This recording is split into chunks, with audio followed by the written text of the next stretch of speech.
Hey, and welcome to the Green Umbrella Live Lunch. So here we are, it's Thursday at 12. It's me and Mark and Jane in all the usual places, Facebook, my LinkedIn, live on YouTube as well. So if you've just had a notification and you click through and you can see us, hello, give us a like, say hello in the comments, let us know you're there. Do you know, I was thinking, I never do these introductions long enough because, you know, when you're live streaming, the point that we hit live on the software, even if you're in Facebook and you're like hitting the go live button, there can still be like almost 2 minutes delay before everyone gets a notification and actually clicks through, or, you know, it's like literally I've just had a notification on my watch to say that I'm live on LinkedIn. So that's 52 seconds. Just for me to be notified that I'm on LinkedIn. So I should figure out a longer introduction so that when people join, I'm not in the middle of talking about something. And I think that every time I hit that go live button and I introduce it, I should really prepare a longer introduction. But there you go. Sometimes you just think things again and again and again and never learn, do you? That's my thing. That's my thing. Anyway, another week has passed and we are, you know, we've just been so busy, haven't we? But there are now all the news bits are starting to come through. And so there's lots of things for us to be thinking about, and some of the questions are coming through as people are really not just planning to implement a strategy for the year, but actually doing it. And so these like questions are coming to the forefront. I was asked a question earlier today, and I was in a call about some Facebook stuff. And at the end of the call, I said, we know it's not related, Christina, but as a business, do you think we should be using TikTok? And I just kind of went, because I've got, depending on the business I'm talking to, I've got different advice. So I'm going to ask you, you share your opinions and why, and then I'll share what I said if it's different. So, Mark, you go first because I'm going to put you under pressure because you're probably thinking, oh, my God, don't ask me. What am I going to say? Don't ask me about TikTok. I suppose it depends maybe on the demographic of the market. So if it's a younger demographic, then yes.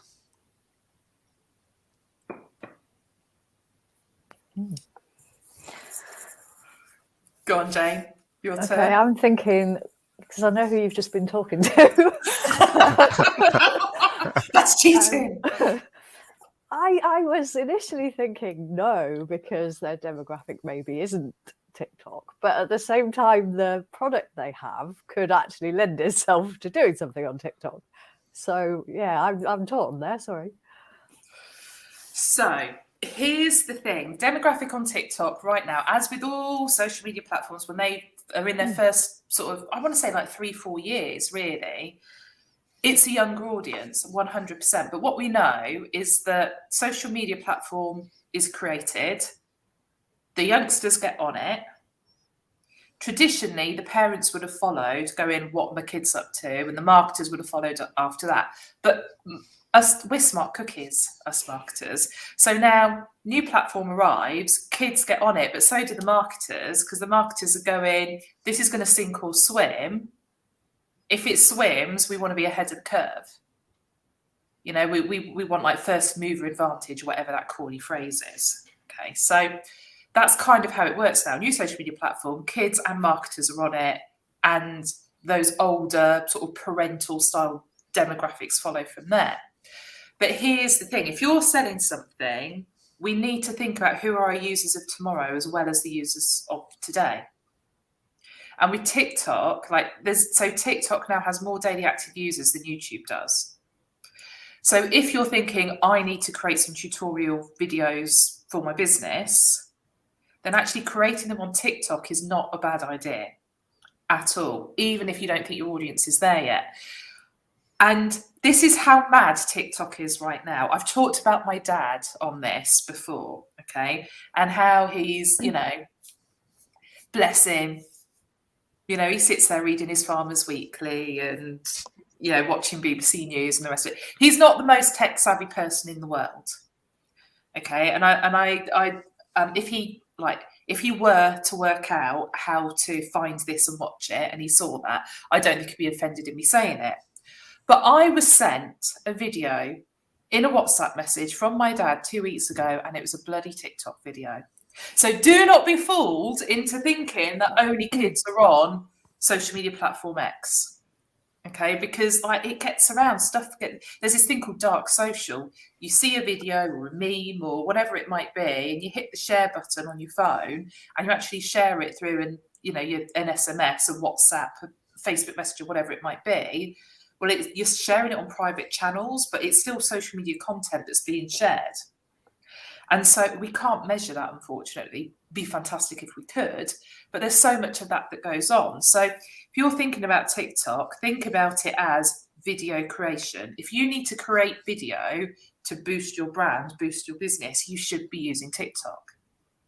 If you're selling a product that is and I'm saying product very specifically, if you're selling a product and you know that your avatar, if you like, like the core is like the 35s to 55s that buy your product, but there's a market of that kind of like 25 plus.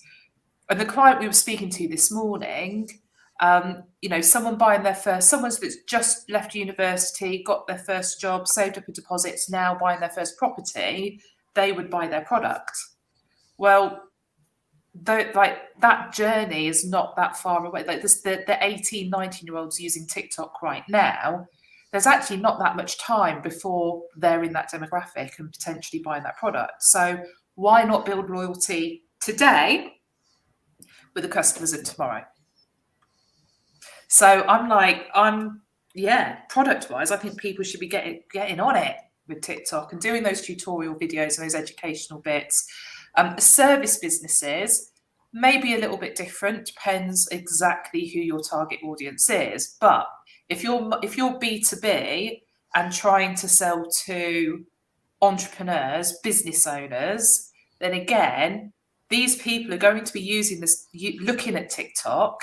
So when they're looking through TikTok, trying to figure out whether or not it's of use to them, why shouldn't they be seeing content about your business? And I suddenly realised how Beyonce that looked for a minute. So yeah, that was my my two penneth on TikTok on whether businesses should be engaging on TikTok.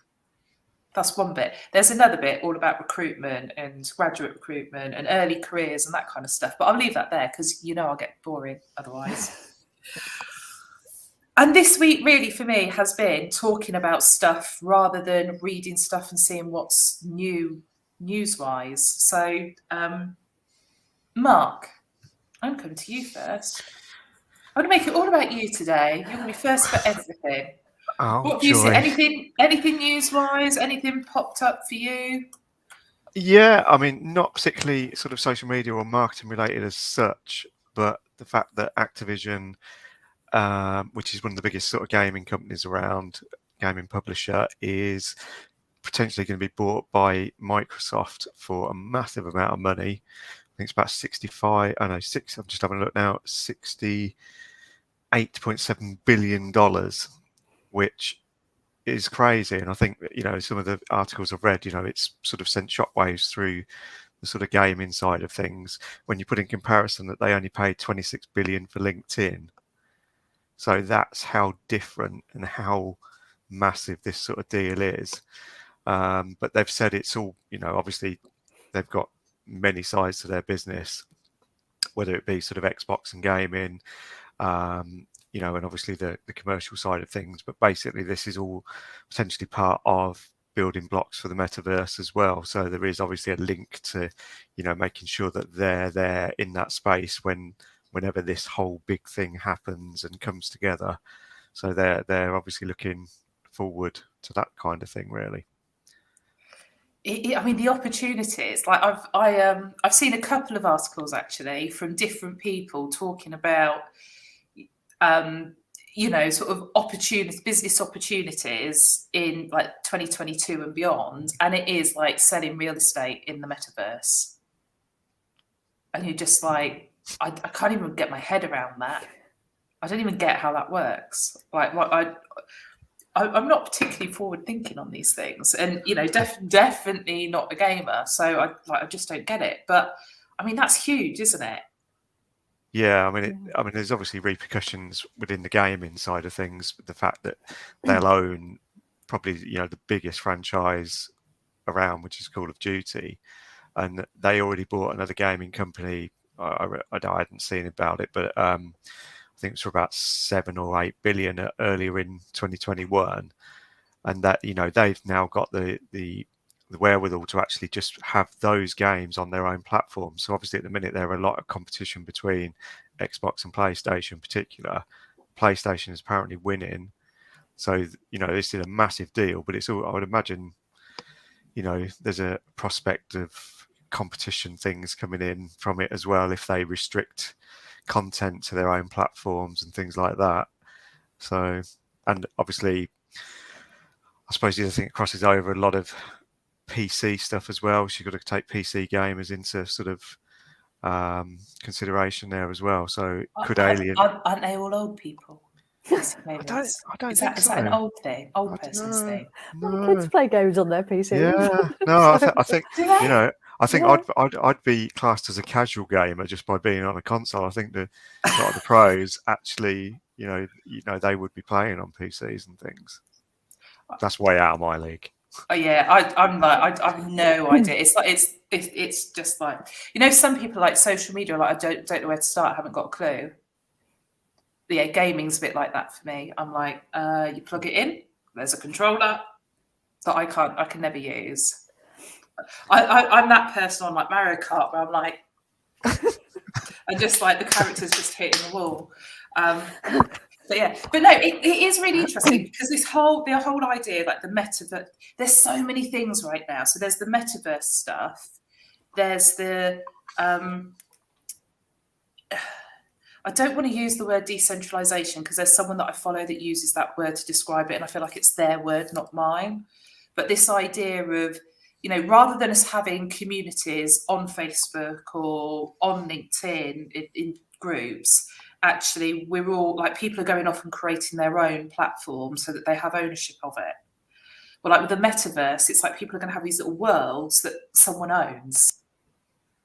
And it's that, and then you take in like all the cryptocurrency creator coins and all this kind of stuff. It's like there's all these changes that have just everything's happening at once, and it's quite overwhelming if you look at it all as a landscape and go, right, how do we get from where we are today to 5 years time? If I want to go to somewhat like if I want to go to I probably wouldn't go to a Gary V event, but if I were, and the only way of me going is to own one of Gary V's NFTs, it's like if I want to go to Cambodia, I've got to make sure I've got some US dollars and some Cambodian real in my back pocket so I can get a coffee and a bit of food and bring back a few knickknacks for you guys. Right, but it's actually like just in the world you're in. If you want to go and do certain things, I need some of that coin. I need to be part of that NFT. It makes my head hurt. I mean, that, in some ways, that's already there. And I suppose, again, going back to the gaming type thing, and there are almost social platforms within gaming because you've obviously got things like the PlayStation Network and whatever the equivalent of the Xbox one is, and then even within Activision, you can add Activision friends. So there's a platform within Activision already as well. So obviously all these kind of things are going to link together. And then you say obviously about, currencies and things. Again, that's been obviously around in gaming for quite a while now anyway. A lot of these games are free to play, but you've got to buy currency to actually then buy other things within the platform, whether it be Call of Duty or, I presume Fortnite's the same sort of thing where you can buy extra content and things. So yeah, there's lots of things like that out there already, and I suppose they're just perhaps becoming more mainstream, and perhaps that's why they're looking at that, because some of those mechanisms are actually already in the gaming world, and they want to bring them into other platforms. Yeah, I mean, Ellie has just put into the comments there. So again, so I'm aware of Discord as this platform that people are using to create their own communities on in the social media world. Okay, so there's one guy in particular who is US based. He does a lot around as a content creator, producing your own coin and how you can use that and monetize that and the rest of it. And he has this community that's on Discord. There's another community I'm part of that is all to do with LinkedIn, and that's hosted on Discord as well. But Discord was originally a gaming platform where basically you create a server on Discord, and that houses your little community, whatever it might be. But yeah, I mean, that's a perfect example of how people have taken that from the gaming world and shifted it through to what we know and love, which is, let's say the LinkedIn group. That was, I think it was a LinkedIn group, and then it moved to a Facebook group, and now it's on Discord. Yeah, so my kids have been on Discord for the last 3 years at least. Like you said, creating servers and all stuff to do with Roblox, which again is another thing. They buy things with actual money to spend then in Roblox, and yeah, they're constantly buying strange clothes, hats, weird. I don't know what they do with them, but I mean, they're a lot of money, some of these things, and you think, well, if you want to save your pocket money up and buy that, fine, but someone's making a mint out of all that stuff. Yeah. Do you know, this conversation is making me feel two things. Like, number one, I'm old, and number two, it was a mistake having only girls. Otherwise, I'd be all over this, right? Girls are gamers Girls as well. play, Yeah. Not my girls. Ellie. Is Ellie Jamie a gamer? Lee. Yeah, and Jamie Lee. Are they? Yeah. Don't feel like I pay a lot of attention right now. That's 3 things I've learned. Okay, before I embarrass myself any further, Jane, what have you got for us? Well, sounds quite dull, really, after that conversation. Well, back to the boring old social media channels we know and love. So Instagram are live testing a subscription thing for creators. They've talked about this before, but they're sort of moving a bit further on with it. So it's the idea being, if you monetize people in Instagram, then they're less likely to go out to YouTube or TikTok. Whether that will work or not is another matter. But basically, what do you reckon? What do you reckon? I don't think it will necessarily work, to be honest. I think people have already started to move over to TikTok, so I don't see that those that have gone will come back to Instagram just because of this. Especially as TikTok will probably do the same anyway. I feel like it's too late. I feel like it's too late. So there's a lot of... Okay, so one thing, the pandemic brought us a couple of things, okay? If you want to make money, get into e-commerce, right? And if you want to make money, start a membership. Okay, and so I think they were sort of 2 things that were just sort of recurring, if you like how do we create passive income or semi-passive income, and whether you believe those things are possible or not is irrelevant. They were kind of like the messages that were being put out there by a lot of people, and a lot of people jumped on that, and they've created like little, you pay, I don't know, £10 a month, and you're part of a Facebook group, and you've got to log into a platform where there's all these bonuses and that kind of stuff. And like I said, it's what we've just talked about. People are moving away, and if they've got something like that, rather than hosting it on Facebook where they don't own the platform, they're creating their own. So I feel a little bit like, is this maybe too late for Instagram to be introducing this now? It's already like people that wanted to go this route, it's already existing successfully elsewhere. Yep, I'd agree with that. Yeah, certainly. I certainly wouldn't pay to see some content on Instagram personally, because like you said, there's other places to get that. So yeah, I don't know, too late. And I mean, bands have been doing it for years, using like Patreon and stuff like that, haven't they? Create some unique content. Like, so, if you want to be a hardcore fan of ours, then you pay your X amount a month to Patreon, and you then get fed these additional... Don't know, what do bands send out, Mark? There's been I've seen a lot of merch type things. So, if you like you say, if you subscribe or make a donation through it, then that contributes then to making that album, and then you get stuff back, sort of thing. So they're almost, you know, smaller bands or bands that perhaps haven't got record deals as such are actually using that to actually fund making the records now as well. So it actually buys them studio time. But yeah, different things you might, you know, I think I've seen some bands where you know it does, you've got to put a lot in, but you can get, you know, one-to-ones with the band, or, you know, your backstage passes and things like that. Yeah, like VIP events and that kind of stuff. Definitely. Jane, I interrupted you, so did you have more to add on that one? Not really, only that at the minute you can charge between 99 cents and $9.99 a month. That was kind of it, really. And they'll be able to offer lives and stories that are just for subscribers at the minute. So this is the other thing with it, like, if we started it, we wouldn't, if we did it and we charged $9 for it, we wouldn't get the $9. Like, the cut you get, like, Instagram keeps their portion. Except in this case, not until 2023. Oh, really? Apparently, yeah. They won't take any fees until 2023. Have they said what the fee will be?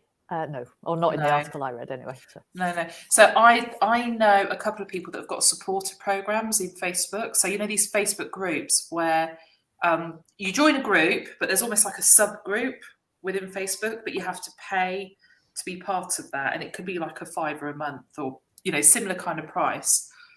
But what they get out of that money is like it's already not a lot of money, but then by the time Facebook are taking their fee out as well, it's kind of like, why not invest in, like, even some of the training platforms, Teachable, Thinkific, things like Kajabi, there's something called Kartra as well.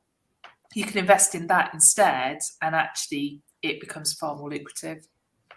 So yeah, it's a weird one. Go on, what else you found? So little TikTok change. They're testing adding the stories feature to the For You and the following feeds rather than it being a separate thing. So I don't use TikTok, I'm afraid. So I don't know where the stories live even now, but apparently they're going to move them. So I guess that's just making it a bit more like everybody else's platform, isn't it? So yeah. Then Twitter Spaces apparently can now be recorded on both iOS and Android. I think it was just iOS at first. Not very exciting, but if you use them, I guess it's handy if you're on Android and you want to record it. And my absolute favourite thing, and I hope to God that they actually do this. So Instagram is testing the ability to reorder your grid.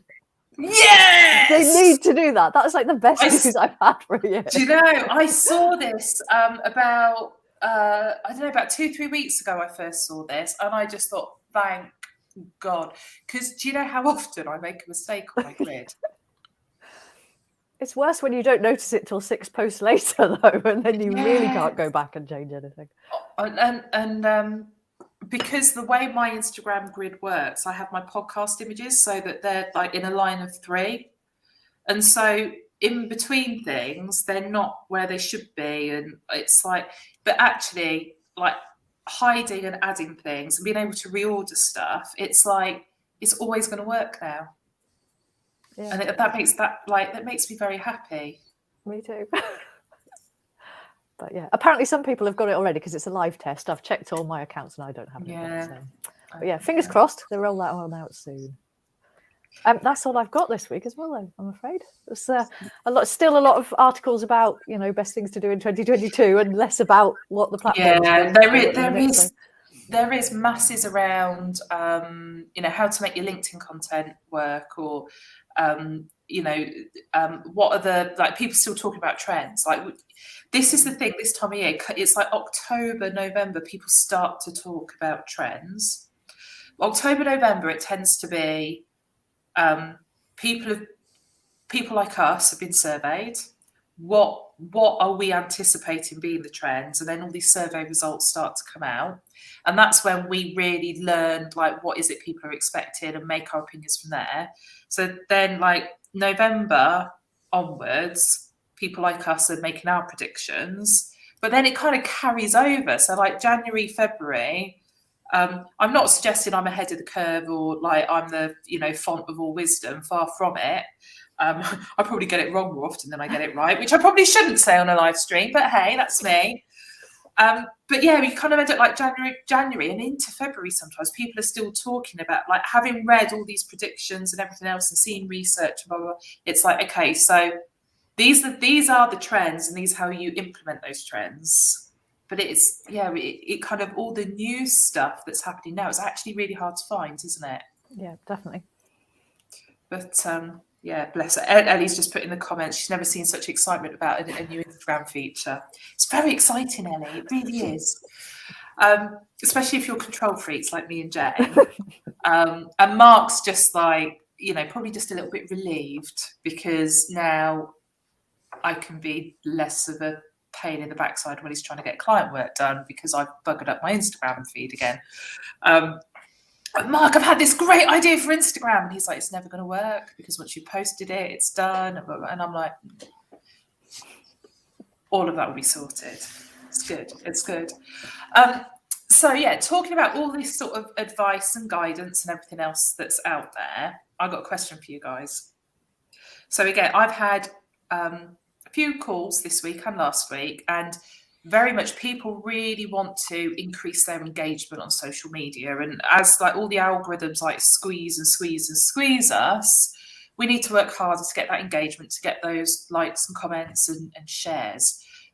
And then I saw an article that's come out this week, and basically it's like tips to create super shareable social media content. And I haven't shared it with you, which is kind of ironic. But so, Mark, one tip to make content more shareable. God, visually engaging. Ping! 1 point for you, Jane.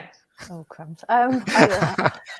Ask a question. Jane, you're so posh. Oh, crumbs. Oh my.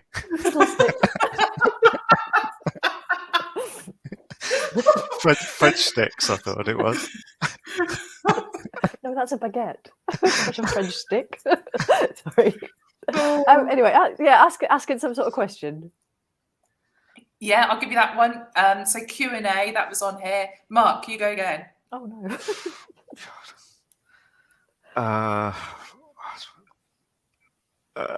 Video?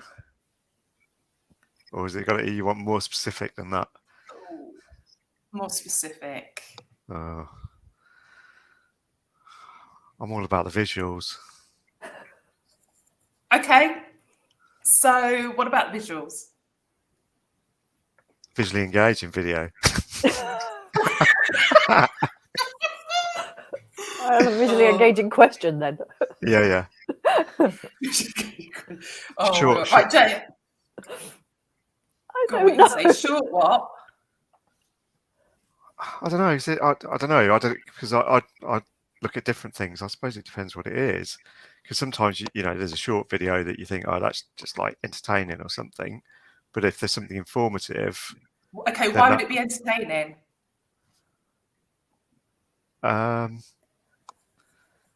Depends on your sense of humour, doesn't it? Really.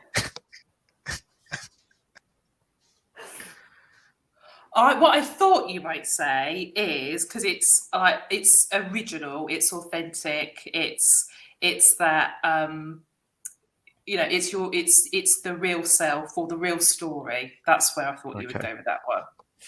I'd say the other thing would be something that's topical as well. Mm-hmm.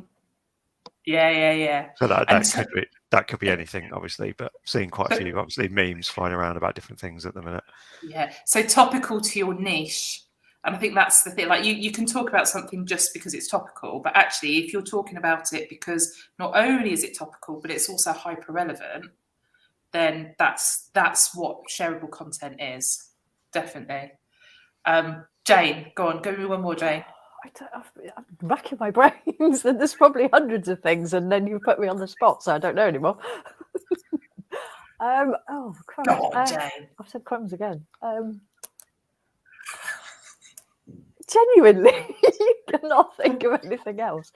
Despite the fact that this is our job, you have literally made my mind go blank. I love putting you guys on the spot. It's brilliant. I don't. Okay, all right. Let me put you up. Right. So this article describes 9 things, all of which I agreed with.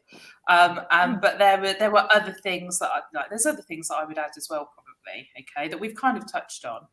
So make sure everything you share is useful. Okay, so like that, which is like the Q&A stuff that Jay mentioned. Okay, like asking the questions, that sort of stuff. Keep it visual, definitely. Interestingly, there's a stat on here that says images, an image every 75 to 100 words get double the social media shares in articles, which I'm just like, I think that's overkill, Mark. Yeah. Like an image every 100 words, like an image every paragraph in an article is like not going to make it more shareable, is it? I would have thought so. No. Not well. It wouldn't. Yeah. Yeah, I don't think. If you've got, you'd need a lot of relevant images. But yeah. So the next thing is using social share buttons on your content to encourage people, like basically tell them to share it. So we think and YouTube both did it. If I say shareable content, you're immediately thinking, right, how do I make social media content more shareable? Yeah. But how do you make your email marketing content more shareable? How do you make your blogs on your website more shareable? How do you make the products or the services on your website more shareable? If you created a landing page that's separate to everything else, how do you make that shareable? Okay, so it's mechanism as well as actual content. Yeah. So content. I keep doing this today, and I hate that. I hate people that do bunny ears. And yet I can't seem to stop. I think it's because I haven't moved much today. And so I'm just overexcited. I'm in overexcited mode. Are there any, I wonder if there's any stats anywhere on actual social share buttons and things, though. I think it's a weird thing. Sometimes I wouldn't even use them. I'd just copy the URL. Me too. It's weird, isn't it? So I don't know whether But it's the message, isn't it? It's if it's there, you think to share it. However you share it is irrelevant. Yeah, I suppose. But it's thinking. It's something that obviously we do when we're building sites and things, definitely. And you get to the bottom of a blog and we share this blog or share this job, whatever it is. So in some ways, it's just built in. But from a personal point of view, if I was looking at something, I wouldn't necessarily think about actually using the share buttons. Yeah, absolutely. Eddie's put call to action in there. So yeah, 100%. And sometimes these call to actions, it's a button, like in this. The share button is a call to action. Exactly. Yeah. But like I said, sometimes it's like you think of a call to action as a button that says click here. Yeah. But sometimes actually, are you creating a call to action that makes someone do something that, however they do it, is irrelevant? Yeah. It's just creating an easy way for them to do it. Next thing is write captivating text that makes people want to share or retweet or repost, whatever it might be. Next is create a mix of evergreen and trending content. Well, that's obvious. I wasn't particularly excited by that one. Always be 100% original. I think I'd swap out the word original for always be 100% you. Don't worry about being polished and over edited and the rest of it. Just go for it. I think that's what makes content more engaging. You mean like this? A bit more shareable. Yeah, like if you took 30 seconds of this, if you could probably just so far, I can't even see how many minutes in are we? 34 minutes in. There's, I've probably said a lot of things already, just me saying things that made myself look like a right old fool. But I would hope that in between that, what I offer is a sense of knowing what the hell I'm talking about. And so people will trust me on that note. But yeah, we couldn't be more real. There's, so on Monday, we posted a video around Blue Monday, and it was like, what's the song with the word blue in it? And I'm like, rah! And Jane suddenly realizes she's on camera and she's like, no. That's because you put me on the spot again. But this is the real us. Like Mark walked in, like not even sat down, take his jacket, like he's still wearing his mask and got his coat on. And like he's got a camera in his face and he's just like, what the hell is going on? But just going with it and answering the question. Like that the quickest way for me to get out this now is just to give you what you need and you'll leave me alone. Like this is the real us. Like, please don't think that we behave any differently off camera. This is 100% green umbrella. Ellie's featuring a lot today. Ellie, you need to get your backside back into work, and so we can get you on this with us. But she said we need to create a montage of videos of every time Jane says things like crumbs. Twice this week, twice, Jane's been caught going, Mark. I might have that as my ringtone when Jane rings.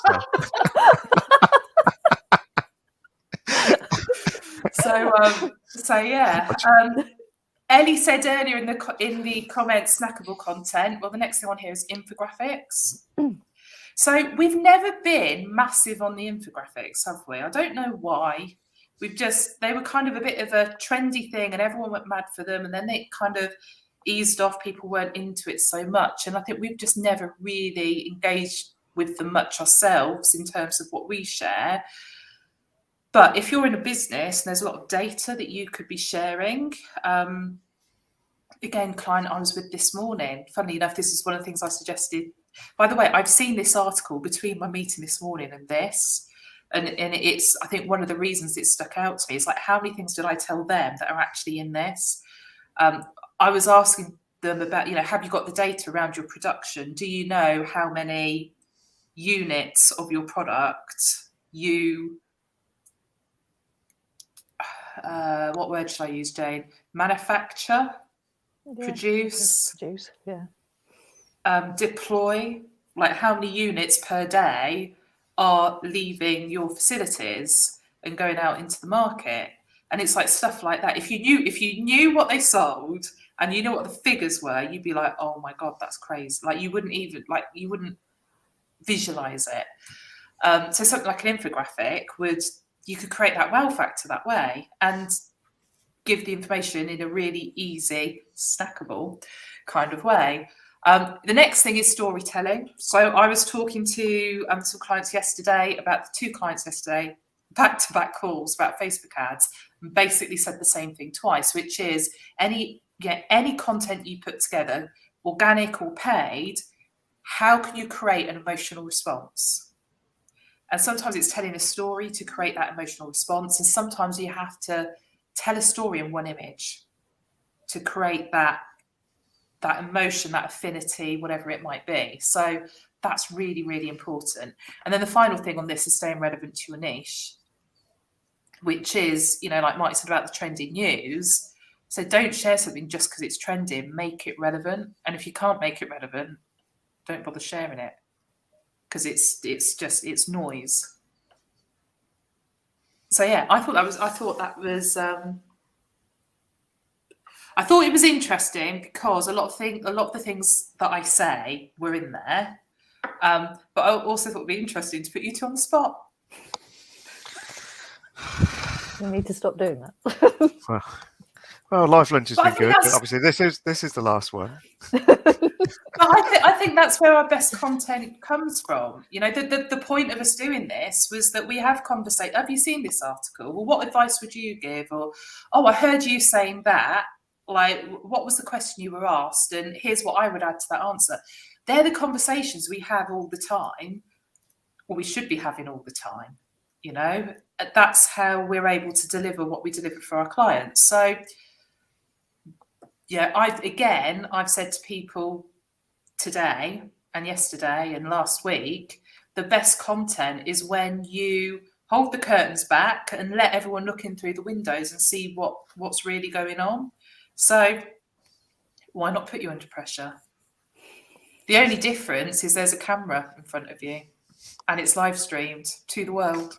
It's only a little difference. Which makes it a million times worse. But I think that I'm not afraid to say, I don't know, I'll need to look into that. Let me do some research. And anything I learn, I wish it was different. And it is different. It doesn't work like this. Because Jane, you read stuff that I don't read. I learn some stuff based on what you've read and you've shared with me, and that's vice versa. But if we didn't do that, it would be a case of I go out and learn stuff, and then I'm pushing that down to you guys, and then you're pushing it down to the rest of the team.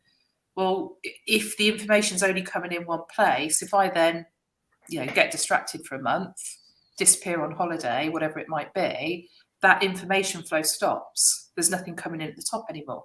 So, yeah, why shouldn't we all be learning and then coming together and sharing it? And if that's part of our process, part of our culture, let the world see it. Definitely. That's what I think. Don't know. Could be wrong. When we're not all millionaires next year, we'll replay this episode. There's the reason why. Time to re-strategize, guys. All good.